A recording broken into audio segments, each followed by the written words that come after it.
Hi dears, good morning. നമുക്ക് ജീവിതത്തിലാണെങ്കിൽ ഒരു ലക്ഷ്യം വേണം.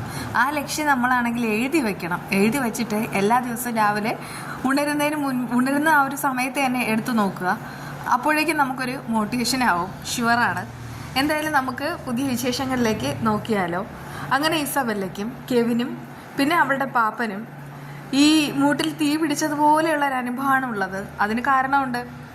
ആ കേസ് തെളിയാനായിട്ട് പോവുകയാണ്. ഇനിയിപ്പോൾ കുറേ ദിവസത്തേക്ക് കേസന്വേഷണം മാത്രമാണുള്ളത്. അത് തന്നെയാണ് വേണ്ടതും. എന്നാൽ കെവിനോടായി ഇസബെല്ല പറയുന്നുണ്ട്, അരുന്ധതി മാഡത്തിൻ്റെ വീട്ടിൽ പോയിട്ട് കാര്യങ്ങളെല്ലാം അറിയണമെന്ന്. ഇനി ഒരിക്കലും ചന്ദ്രോത്ത് വീട്ടിലുള്ളവർ അവിടേക്ക് പോകാനായിട്ട് പാടില്ല. അതിനുള്ള വഴികളെല്ലാം ഒരുക്കി വയ്ക്കണം. അതേസമയം കെവിനാണെങ്കിൽ ആദ്യം അവിടെ സംസാരിക്കാൻ പോകുമ്പോൾ തന്നെ അരുന്ധതി ദേഷ്യപ്പെടുന്നുണ്ട്. എല്ലാം ഇവിടം കൊണ്ട് അവസാനിപ്പിക്കണം, ഇത് തീക്കളിയാണ്, ഇങ്ങനെ പോയാൽ ശരിയാവത്തില്ല എന്ന് പറഞ്ഞിട്ട് ഭയങ്കരമായിട്ട് സങ്കടപ്പെടുകയാണ് കേട്ടോ. എന്നാൽ ഋഷി രണ്ടും കൽപ്പിച്ച് തന്നെയാണ് ഉള്ളത്. ഋഷി പറയുന്നുണ്ട്, അമ്മയ്ക്ക് ഞാൻ വേണോ അതോ ആ ചന്ദ്രോത്ത് വീട്ടുകാർ വേണോ? അമ്മയ്ക്ക് എന്താണ് വലുത്? ഞാനാണ് വലുതെങ്കിൽ അമ്മ എന്നോടൊപ്പം നിൽക്കേണ്ടത്. എന്തായാലും അവരോട് പ്രതികാരം വീട്ടണമെന്നുള്ളത് എൻ്റെ അഭിലാഷമാണ്. മറ്റൊന്നും തന്നെ എൻ്റെ മനസ്സിലില്ല. എൻ്റെ മനസ്സിനൊരു സംതൃപ്തി ഉണ്ടാവണം എന്നുണ്ടെങ്കിൽ അമ്മ എൻ്റെ കൂടെ നിന്നേ മതിയാവും. എന്നിട്ട് കെവിനോടായി ആ ഹരി വക്കീൽ വന്നിട്ട് പറഞ്ഞ കാര്യങ്ങളൊക്കെ അറിയിക്കുന്നുണ്ട്. അപ്പോഴേക്കും കെവിൻ പറയുന്നുണ്ട്, ഇത് അപകടമാണ്. ഇസബെല്ലെ ആകെ സങ്കടത്തിലിരിക്കുകയാണ്. ഇനി എന്ത് ചെയ്യും എന്നൊന്നും അറിയില്ല. കാരണം ഈ ഒരു കേസാണെങ്കിൽ അദ്ദേഹം നന്നായിട്ട് തന്നെ അന്വേഷിക്കും. എനിക്ക് തോന്നുന്നത് എന്തോ ഒരു സംശയമുണ്ട്. അതുകൊണ്ടാണ് ഈ കേസ് ഇങ്ങനെ അന്വേഷിക്കുന്നത്. അല്ലെങ്കിൽ അദ്ദേഹത്തിന് ഋഷി മരിച്ചു എന്നുള്ളതിന് എന്തെങ്കിലും ഒരു തെളിവുണ്ടായിരുന്നെങ്കിൽ ഈ ഒരു കേസിൽ നന്ദനെ എത്രയും വേഗം തന്നെ അവർ ഹാജരാക്കിയേനെ. അത് കേട്ടിട്ട് ഋഷി പറയുന്നുണ്ട്, നന്ദൻ മിക്കവാറും രക്ഷപ്പെടുമെന്നാണ് തോന്നണേ. അതിന് ഞാൻ ഒരിക്കലും സമ്മതിക്കില്ല. എന്തായാലും പുതിയ വഴികൾ തേടി തുടങ്ങി. ആ ഹരി വക്കീലായിട്ട് ഇവിടെ വന്നിട്ട് പുതിയത് തുടങ്ങിക്കഴിഞ്ഞു. അതുകൊണ്ട് തന്നെ ഞാൻ അമ്മയെ ചന്ദ്രോത്ത് വീട്ടിലേക്ക് പറഞ്ഞയക്കുകയാണ്. അവിടേക്ക് അമ്മ പോകണം. എന്നിട്ട് എൻ്റെ മകനെ തിരിച്ചു തരണം എന്നൊക്കെ ഇങ്ങനെ പറഞ്ഞിട്ട് അമ്മ അവിടെ കിടന്ന് ബഹളം വെക്കണം. എങ്കിൽ പിന്നെ അവരിനി ഒരിക്കലും ഇങ്ങോട്ട് വരില്ല. ആ സമയത്ത് അധികമായിട്ട് അരുന്ധതി പറയുന്നുണ്ട്, എനിക്കൊന്നിനും വയ്യ എന്ന്. പക്ഷേ ഋഷിയാണെങ്കിൽ അവിടെ കിടന്ന് ഭയങ്കരമായിട്ട് പോര് കാണിക്കുകയാണ്. ഋഷി അവിടെ കിടന്ന് ബഹളം വയ്ക്കുന്നതുകൊണ്ട് മാത്രം അരുന്ധതി പോകാമെന്ന് തീരുമാനിക്കുന്നുണ്ട്. ആ സമയത്ത് ഇസബെല്ലയ്ക്ക് ഒത്തിരി സന്തോഷമാവാണ്. കാരണം ഇനി ഒരിക്കലും ഈ ഒരു കേസുമായിട്ട് ആരും മുന്നോട്ട് പോകാൻ പാടില്ല. പ്രത്യേകിച്ച് ചന്ദ്രോത്ത് വീട്ടുകാർ അരുന്ധതിയുടെ വീട്ടിലേക്ക് പോകാനും പാടില്ല. അതുമാത്രമാണ് അവളുടെ ലക്ഷ്യം. എല്ലാം അറിഞ്ഞിട്ട് അവൾ പാപ്പനോട് പറയുന്നുണ്ട്, ഒരാൾ പോലും ഇനി ഋഷിയുടെ വീട്ടിൽ ചന്ദ്രോത്ത് നിന്ന് പോവില്ല.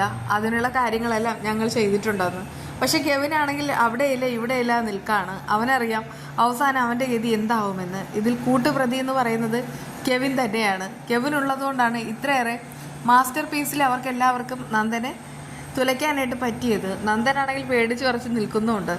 ഇടയ്ക്കിടയ്ക്ക് എല്ലാ കുറ്റവും ഏൽക്കുന്നു, കൊണ്ടുപൊക്കോ എന്നൊക്കെ ഇങ്ങനെ പറയുന്നുണ്ടെങ്കിലും നന്ദനാണെങ്കിൽ പേടിയുണ്ടെന്ന് നമുക്ക് തന്നെ മനസ്സിലാവുന്നതാണ്. ദേവിയയ്ക്കാണെങ്കിൽ എന്ത് ചെയ്യണം എന്നറിയാത്തൊരവസ്ഥ.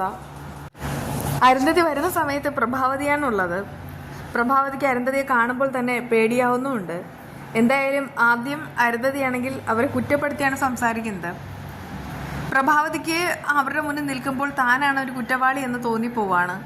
കാരണം ഇത്രയും വലിയ രഹസ്യം മറച്ചു പിടിക്കുന്ന ഒരമ്മ, എന്നാൽ സ്വന്തം മകനെ കാണാതാവാതെ ഇങ്ങനെ അരയുരുകി നടക്കുന്ന ഒരമ്മ, അങ്ങനെയൊക്കെയുള്ള ആ ഒരു വിഷമാണ്. പക്ഷേ സത്യങ്ങളെല്ലാം അറിയുമ്പോൾ ഈ പ്രഭാവതി തന്നെ അരുന്ധതിയുടെ മുഖം അടിച്ചു പൊട്ടിക്കും. അതങ്ങനെയാണല്ലോ വേണ്ടത്. കാരണമുണ്ട്, ഈ അരുന്ധതിയാണ് ഇപ്പോൾ ഋഷിയുടെ കൂടെ നിൽക്കുന്നത്. അല്ലെങ്കിൽ തന്നെ ഈ അരുന്ധതി രഹസ്യമായിട്ട് കാര്യങ്ങളെല്ലാം ദേവിക്ക് അറിയിച്ചാലും മതിയായിരുന്നു. പക്ഷേ അരുന്ധതി അതും ചെയ്യുന്നില്ല. ഇതിപ്പോൾ മകനുള്ള കുഴിയെല്ലാം കുഴിച്ചു കഴിഞ്ഞിരിക്കുന്നു.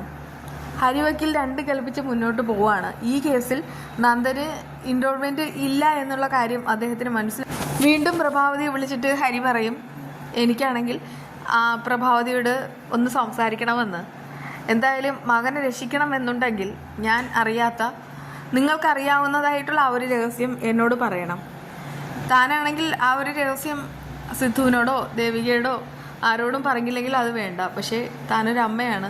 മകനെ രക്ഷിക്കണമെന്നുണ്ടെങ്കിൽ ന്യായാധിപനായ എന്നോട് കാര്യങ്ങൾ തുറന്നു പറഞ്ഞാൽ മാത്രമേ നമുക്ക് നന്ദനെ രക്ഷപ്പെടുത്താനായിട്ട് കഴിയുകയുള്ളൂ. എന്തായാലും നന്ദനെ രക്ഷപ്പെടുത്തുക എന്നുള്ളത് മാത്രമാണ് പ്രഭാവതിയുടെ അജണ്ട. അതുകൊണ്ട് തന്നെ ഈ കെവിനും ഇസബെല്ലയും ചേർന്നിട്ട് ഇതുവരെ നന്ദന് ചെയ്തു കൊടുത്ത സഹായങ്ങളെല്ലാം തന്നെ പ്രഭാവതി പറയും. അതുമാത്രമാണോ, പോലീസിൽ കംപ്ലൈൻറ്റ് ചെയ്യേണ്ടെന്ന് ആദ്യം മുതൽ ഇതുവരെയും പറഞ്ഞുകൊണ്ട് നടന്നതും ഇസബല്ലയാണ്. എന്നാൽ ഹരി നേരത്തെ വരുന്ന സമയത്ത് തന്നെ നന്ദനോട് പറയുന്നുണ്ട് ഇസബല്ലയായിട്ടുള്ള കൂട്ടുകെട്ട് ദേവികയ്ക്ക് സങ്കടമാണെന്ന്. ഇസബല്ല എന്നുള്ള ആ ഒരു പേര് ഈ ഹരിയുടെ മനസ്സിൽ കിടക്കാണ്. അതുകൊണ്ട് തന്നെ അവൾ തന്നെയാണ് നന്ദനെ സ്വന്തമാക്കാൻ വേണ്ടി ഇത്രയേറെ കാര്യങ്ങൾ ചെയ്യുന്നതെന്ന് ഹരി വക്കീലിന് മനസ്സിലാവും. അല്ലെങ്കിലും ഇങ്ങനെ ഓരോരോ കേസുകൾ വരുന്ന സമയത്ത് അതിൻ്റെ പാസ്റ്റ് അന്വേഷിച്ച് പോകേണ്ട അത്യാവശ്യമാണല്ലോ. അദ്ദേഹം രഹസ്യമായിട്ട് തന്നെ കാര്യങ്ങൾ നിരീക്ഷിക്കാനും അന്വേഷിക്കാനും പോവുകയാണ്. എന്തായാലും നന്ദൻ്റെ ആ ഒരു ഫോണിലേക്ക് വന്ന കോളുകൾ അതുമാത്രം ട്രേസ് ചെയ്താൽ മതി. അതിൻ്റേതായിട്ടുള്ള വിശദാംശങ്ങൾ സൈബർ സെല്ലിൽ നിന്ന് അദ്ദേഹം എടുക്കും. ആ സമയത്ത് ഇസബല്ലയും കെവിനും നന്ദനും കൂടി സംസാരിച്ച കാര്യങ്ങളെല്ലാം തന്നെ ഹരി വക്കീൽ മനസ്സിലാക്കും. അങ്ങനെയാണെങ്കിൽ നന്ദനെ രക്ഷപ്പെടുത്താൻ കൂടുതൽ എളുപ്പ വഴിയാവുന്നു. എന്തായാലും നന്ദനും പ്രഭാവതിയും ഇതുവരെ പറയാത്ത കാര്യങ്ങളെല്ലാം അതിലൂടെ അദ്ദേഹം മനസ്സിലാക്കാണ്. എന്നാൽ ഇടയ്ക്കിടയ്ക്ക് ശാരിക കെവിനെ വിളിക്കുന്നുണ്ട്. കെവിനെ വിളിച്ചിട്ട് ചില കാര്യങ്ങളിലെ ആ ഒരു വാസ്തവം കൂടെ മനസ്സിലാക്കാണ്. ഇതൊന്നും അറിയാത്ത കെവിനാണെങ്കിൽ എല്ലാ കാര്യങ്ങളും പറഞ്ഞു കൊടുക്കുകയും ചെയ്യുന്നു. ഇതിനിടയ്ക്ക് മാധവൻ ദേവികയോട് പറയുന്നുണ്ട് തനിക്കാണെങ്കിൽ വീണ്ടും ചന്ദ്രോത്ത് വീട്ടിലേക്ക് പോകണമെന്ന്. ആ സമയത്ത് ദേവിക പറയുന്നുണ്ട് എൻ്റെ കാര്യം സംസാരിക്കാനാണെങ്കിൽ അച്ഛൻ അങ്ങോട്ട് പോകേണ്ടതില്ല, എൻ്റെ കാര്യം ഓർത്ത് വിഷമിക്കുകയും വേണ്ട. ഞാനിപ്പോൾ ഒരു ജനപ്രതിനിധിയാണ്, അതുകൊണ്ട് തന്നെ എനിക്ക് ചെയ്യാനായിട്ട് ഒരുപാട് കാര്യങ്ങളുണ്ട്. അതുകൊണ്ട് കുടുംബകാര്യങ്ങളൊന്നും തന്നെ എൻ്റെ മനസ്സിലില്ല. എന്നാൽ ആ ഒരു കൊലപാതക കേസാണെങ്കിൽ അക്ഷരാർത്ഥത്തിൽ ഈ ദേവികയും ശാരികയും കൂടെ മറച്ചു പിടിക്കുന്നുണ്ട്. കാരണം അതറിഞ്ഞാൽ ആ മാധവനും രാധികയ്ക്കും സങ്കടമാവുമെന്നും അവർക്കറിയാം. അന്വേഷണം പുതിയ പശ്ചാത്തലത്തിലേക്ക് വഴിമാറുമ്പോൾ നന്ദനെയും കൊണ്ട് ഹരി വക്കീൽ പോകുന്നത് ആ നന്ദൻ പറഞ്ഞ ആ ഒരു ഇൻസിഡൻറ്റ് നടന്ന ആ ഒരു പ്ലേസിലൊക്കെയാണ്. അവിടെ പോയി കഴിയുമ്പോൾ തന്നെ പല തെളിവുകളും അദ്ദേഹത്തിന് കിട്ടും. അവസാനം നന്ദനോടായി ഹരി വക്കീൽ പറയുന്നൊരു കാര്യമുണ്ട്, പോലീസിൽ കീഴടങ്ങണമെന്ന്. അങ്ങനെ നന്ദൻ പോലീസിൽ കീഴടങ്ങിക്കഴിഞ്ഞാൽ തൻ്റെ കയ്യിലുള്ള ആ ഒരു തെളിവ് ഉപയോഗിച്ചിട്ട് കോടതിയിൽ ഹാജരാക്കിയിട്ട് നന്ദനെ പുഷ്പം പോലെ രക്ഷപ്പെടുത്തിക്കൊണ്ട് വരാനായിട്ട് ഹരി വക്കീലിന് കഴിയും. അതിനുള്ള കാര്യങ്ങളാണ് അദ്ദേഹം ചെയ്യുന്നത്. എന്തായാലും ഇസബല്ലയുടെ കാര്യത്തിൽ തീരുമാനമായിട്ടുണ്ട്. ഇസബല്ലയുടെ ദിവസങ്ങൾ എണ്ണപ്പെട്ട് തുടങ്ങിയിരിക്കുന്നു. നമുക്ക് കുറച്ച് ദിവസം മാറി നിന്നാലോ ഒന്ന് ഇസബല്ലയോടായി കെവിൻ ചോദിക്കുന്നുണ്ട്. ഇസബല്ല പറയാണ് അവിടെയാണ് കെവിന് പറ്റിയ ഏറ്റവും വലിയ മണ്ടത്തരം. നമ്മളിപ്പോൾ മാറി നിന്ന് കഴിഞ്ഞാൽ നമ്മളെപ്പറ്റി അന്വേഷണം തുടരും. അതിനേക്കാളൊക്കെ നല്ലത് ഇവിടെ തന്നെ നിൽക്കുന്നതാണ്. അല്ലെങ്കിൽ മാറി നിന്ന് കഴിഞ്ഞാൽ ഇവിടുത്തെ കാര്യങ്ങളൊന്നും അറിയാനും സാധിക്കില്ല. കെവിൻ പറയുന്നുണ്ട് അല്ല നമ്മളാണെങ്കിൽ ഈ കേസ് ഇൻവോൾവ് ആയിട്ടുണ്ടല്ലോ, അതുകൊണ്ട് തന്നെ നമ്മുടെ കാര്യത്തിലൊരു തീരുമാനം ഉണ്ടാകും. അത് കേട്ട് ഇസബല്ല പറയുന്നുണ്ട് എന്തായാലും ഞാനായിട്ട് ഒന്നും ചെയ്തിട്ടില്ല, ഞാൻ ഓരോ കാര്യങ്ങൾ പറഞ്ഞു എന്നേ ഉള്ളൂ. പക്ഷേ അതെല്ലാം പ്രാവർത്തികമാക്കിയത് ഋഷിയും കെവിനും ചേർന്നിട്ടാണ്. അത് കേട്ടിട്ട് കെവിനാകെ അമ്പരം നിൽക്കുന്നു.